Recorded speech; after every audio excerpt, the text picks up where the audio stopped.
नमस्कार, मी राजेश मांदाडे.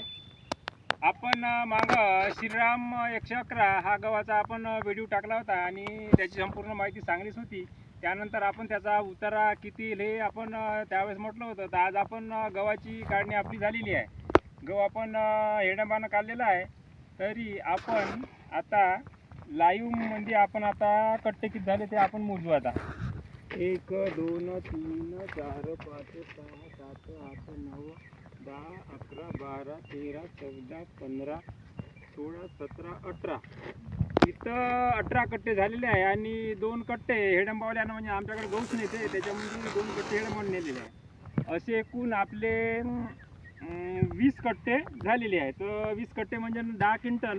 त्याच्यामध्ये एखादी क्विंटल वाढू शकते कारण काही कट्टे आपले मोठे आहे. तर आपली हे जागा पहिलेच आपण सांगितलं होतं का एकदम मुरमाड अशी हलकी आपली जागा आहे. तर या जमिनीच्या हिशोबाने म्हणलं तर या श्रीराम 111 गव्हाची उतारी चांगली वाटते. अजून तरी एवढे गहू आम्हाला झाले नाही. 7 ते 8 पोत्यापर्यंत आपण घेतली उतारी. पण ह्या गव्हाचं उतारी चांगली वाटते आणि गहू पाले असा चमकदार गहू चमकदार आहे आणि लांब आहे मस्त. फक्त थोडा चांबटवाला असल्याच्यानं थोडे एकट दुकट कांड्या पडल्या नाही तर बाकी खडे नाही झाले ना काही नाही झाले. तर आपल्यासोबत आहे गजानन भाऊ तोडाचे. तर कसा काय वाटते गहू हा?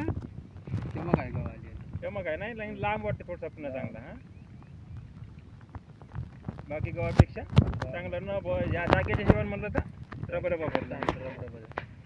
तरी नमस्कार शेतकरी बंधूंनो. तर असा होता आपला गहू. तर आता मंडळी आपण भेटू समोरच्या व्हिडिओमध्ये. तोपर्यंत धन्यवाद.